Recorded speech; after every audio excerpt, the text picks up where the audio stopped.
What's up, guys? Welcome into Packers Total Access. My name is Clayton. You can check us out on packernet.com. Find me on Twitter at Packers_access. Just want to give you guys a quick little show here, probably 10, 15 minutes long, an injury update in terms of what happened in the Colts game last night and exactly who got hurt, what the severity seems to be at these early stages. Obviously, we're awaiting testing and things like that when the Packers get back into Green Bay, which they're probably already back in Green Bay and looking to take care of that over the next 24 to 48 hours. So we'll hit that. We'll hit the Barron Sorrell injury. We'll show you the tape of the injury along with the Marshawn Lloyd injury as well. And then we'll just briefly mention Omar Brown, who obviously spent some time in the hospital. But before we do that, if you guys would do that YouTube stuff for me, hit like, hit subscribe. If you're new here, hey, welcome into PTA. Thank you for making us a part of your day. We're not experts here. We're not insiders. We're not media members. We don't claim to be any of that. What we are fans just like you in here talking Packers on the daily. So if you're looking for pregame shows, postgame shows,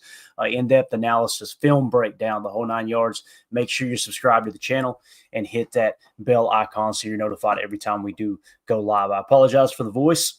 Spent the night over at some fights, and it got a little rowdy, a little screaming, so the voice box is definitely hanging on for dear life here. So with that being said, let's just jump into it here real quick. Barron Sorrell, all right? I just put a tweet out earlier today. I was combing through the tape. I've made my second pass through the All-22 now, and caught the injury to Barron Sorrell. Just going to roll it here on X instead of going full telestrator for you guys and gals. But here is the clip. Okay, you'll notice it was a special teams play, a punt play. So he was kind of gunning, not really gunning, but coming down the field here to make the tackle, to look to make the tackle. You'll notice him right here.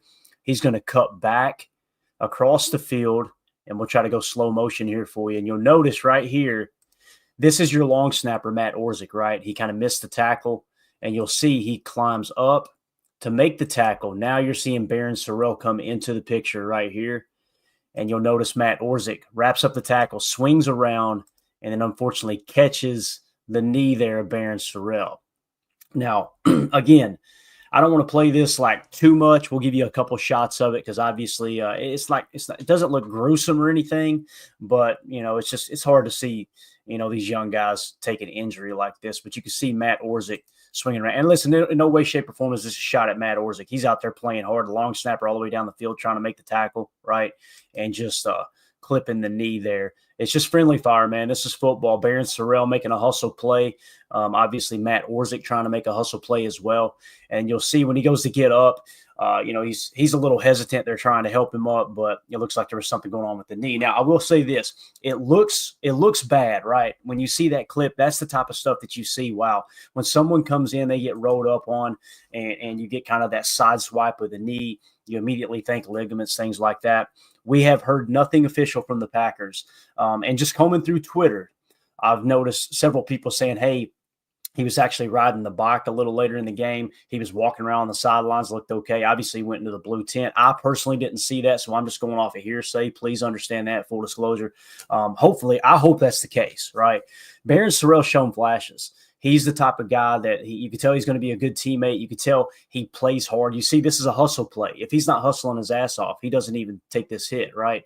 So it's just one of those things, man. It's just kind of a freak play, and hopefully he'll be okay, sooner rather than later. So let's at least keep our ear to the Twitter streets and see when the news does come down the pocket. I know they're going to test it. I'm sure it's sore today.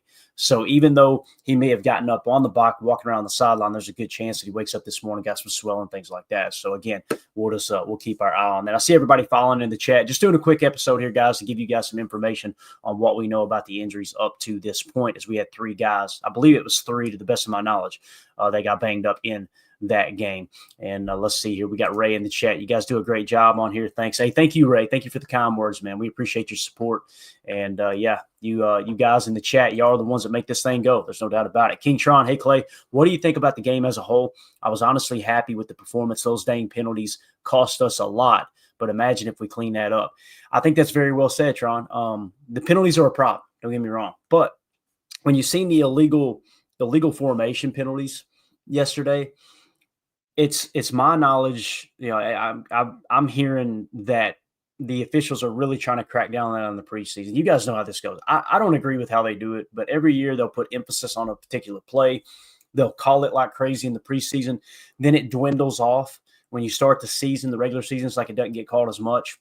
And then it never fails later in the season at somewhat crucial moments. All of a sudden, that'll become an issue again, right? So, again, that's something just, with the penalties, I don't want to like brush it off like it's nothing, Tron, because we are a young team and penalties were an issue last year. The Anthony Belton stuff, I think he got called for illegal formation, illegal procedure, whatever it is, lining up off sides or lining up too far back. I think it was not being on the line of scrimmage, I believe was the official call.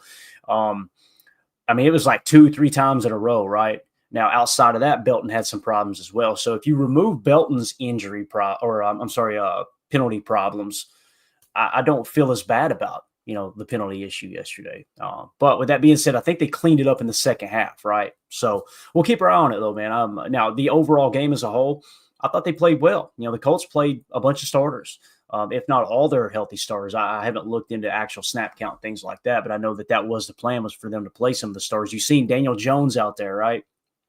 Daniel Jones, you think, well, he's not the starter. Anthony Richardson came in after him. So there's a quarterback battle going on there. So the fact that they have both those guys out there, I believe I remember seeing Jonathan Taylor out there as well. And I want to say late into the second quarter, it seems like there was a flash of that. So with that being said, we'll keep our eye on it, though. I think it was a solid game. The fact that they did go up against, a lot of starters there in Indianapolis. So I thought they played pretty well.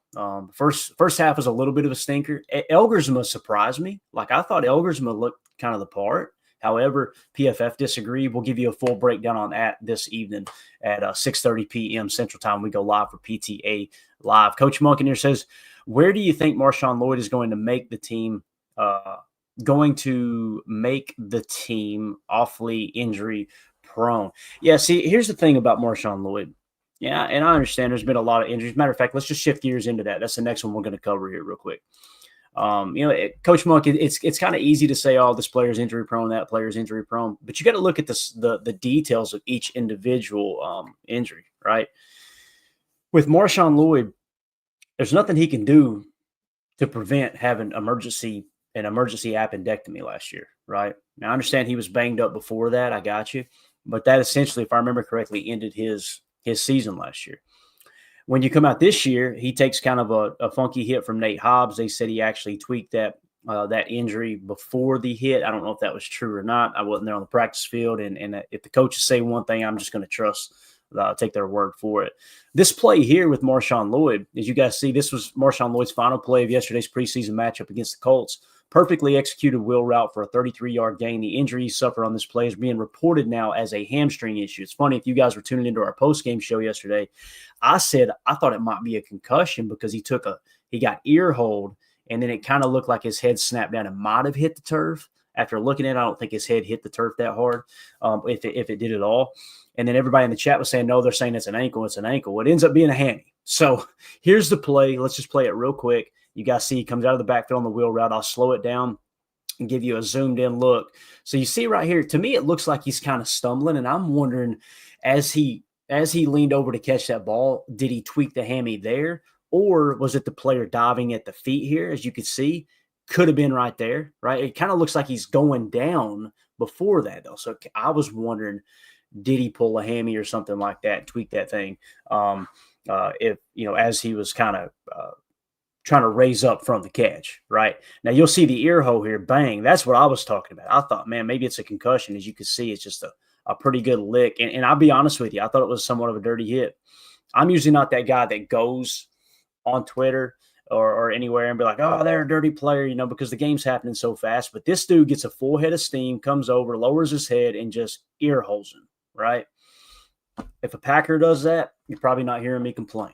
But it does look a little bit dirty to me. However, it ends up being the hammy. So I don't think it was anything to do with a concussion. So hopefully he comes back soon because, guys, he showed some explosion. I mean, like when you watch this wheel route, that's not a route and a catch that a lot of running backs make. And I've seen some people on X saying, man, that reminded me of Aaron Jones. I'm with you. I'm with you. It was somewhat special, I think. And you can see when he goes to get up, you can tell, oh, something's wrong. And right there, I'm thinking he might be slightly concussed because you can see him trying to kind of gather himself. But as you watch it in its entirety, it does kind of look like maybe the hammy gave out right there is what I'm thinking, because he kind of see how he's starting to go down already, and then you get kind of that awkward. You get ear holding, and another guy's going at your ankles. So it's just a tough break for Marshawn Lloyd. So again, for me, I'm not willing to say he's injury prone or anything like that. And I'm sure Coach Muck, you don't mean anything by that, right? Like he said, yeah, don't get me wrong, I'm rooting for him. I got you, man. I completely understand, and I understand the skepticism too, because when a player is just constantly injured and there's multiple injuries, multiple body parts, multiple things going on, it's hard to kind of to be positive about it, right? But you could tell the kid's got a lot of talent. Now, in the run game, he didn't do much yesterday, but when you look at the run blocking and what was actually the yards that were on the field, I don't watch the tape and go, boy, he looks bad running the football. I just thought he hit the hole like he was supposed to, showed some explosion. But out of the backfield, you could tell they really want to utilize him on some of those wheel routes. They tried a couple times to get him out of the backfield. So we'll keep an eye on Marshawn Lloyd. We should know here in 24 to 48 hours exactly what's going on there. So here, let's see what RRS Smith says in the chat here. If Quick Twitch were a player, it would be Lloyd. Not surprised his hamstrings are an issue. Really hoping at some point he can string together practice games with no incident. Need to see him with Josh. Completely agree. And that's the other thing too. As you watch him run, and listen, I'm not trying to compare him to one of the all-time greats, Bo Jackson. Okay, don't take this the wrong way. But the thing that hurt Bo Jackson, many people think it was a hit that destroyed his hip. But when that happened, a guy grabbed him, if I remember correctly, you guys correct me if I'm wrong in the chat, they grabbed him around the waist, and he was so strong as he broke the tackle, he pulled his whole hip kind of out of place. And you'll see like people like Christian Watson, who's got so much explosion, so much athletic ability, man, sometimes the body just can't hold up to the torque and the explosion you're creating. And I see a little bit of that in Marshawn Lloyd, and I think that's what R. Smith 30 is saying here. It does kind of feel like that, right? He's very, very twitchy in that regard. So, yeah. All right, Aaron. Aaron here says, Clayton, I heard you fought your cousin over the last piece of pie last night. Aaron, it was rowdy out there, man. My goodness. We got some footage, and we may show a little on the show tonight from the Redneck Brawl, but there were several arrests. We'll just leave it at that. All right. Luckily, we made it out of there and made it home last night. So yeah, it was a good time. It's fun. It's more comedy than true boxing, obviously, but there were a couple good fights in there as well. So last one we want to hit here real quick. I did not pull a video on this. I did not have time to. And I'll be honest with you, man, I really don't like showing videos of injuries. It just, I don't know, man. You got somebody who's not only have they spent their whole life trying to put this football career together, right? And they've made it through the ranks of high school, and they get recruited in college, and then they make it through college, and they're building their body, and they're getting themselves ready for this unique opportunity that only the elite of the elite of the elite in the entire planet can do in the NFL. And then you finally make it there, and you're starting to put some stuff on film, and you get injured. It's just something I don't enjoy covering, but at the same time, we need to cover it. So, however, yes, there was, Jay. There were several arrests. Rob Demovsky tweeted out, Packers coach Matt LaFleur called Omar Brown's injury, quote, a scary deal. He's staying overnight in Indy because of a chest contusion. Baron Sorrell has a knee injury. Of course, we covered all that. So just specifically talking to Omar Brown, I haven't heard anything else yet. I think he was going to be in the hospital potentially overnight, and it sounded like it was a lung issue. So he took a pretty strong lick. And you guys know Omar Brown flashed at family night and showed a lot of promise. Now, I didn't really ever – I know the guys disagree with me. It feels like that on the show. But I never felt like, okay, this guy's going to be on the 53. But I thought, boy, he's making a case to try to have himself protected on the practice squad all year and probably get called up a time or two, right? But that's a scary deal there, man. They had – I think somebody said an oxygen mask on him. So, obviously the lungs, something happened with the lungs. So thoughts and prayers go out to Omar Brown. We'll wait and see if we hear anything else on his injury situation. So that's pretty much it, guys. I just wanted to jump in here real quick and give you guys a quick rundown. Those are the three injuries that stood out to me. If there's anything we missed, you guys put it in the comments there. Let us know what you think about those situations. And listen, as always on this channel, be respectful, not to me, but to the players, right? Like let's don't get in there calling people soft and made of glass and stuff like that. I want my channel to be here on YouTube, Packer Fan Total Access. I want it to be something where players' family, players' parents, they come and look at our comments and they go, that's a respectable group of fans, right? Again, that's just my golden rule. If you wouldn't say it to somebody's face, don't say it on the internet. And I understand that's not for everybody, but that's just kind of the way I see it. So with that being said, there's your injury update. We'll be back tonight, guys, 6:30 p.m. Central Time for PTA Live. Boy, do we got a lot to cover. We got the PFF grades. We've got so we got the PFF grades. We got the tape already breaking down. Jordan Morgan looked good. I don't want to, spoil it all for you. Tyron Hopper. Several players will look into the tape either tonight or tomorrow, but we'll be breaking down the PFF grades and just having a discussion around who helped themselves yesterday and maybe who stock fell a little bit in terms of trying to make the 53 and ultimately the top 70 there with the practice squad.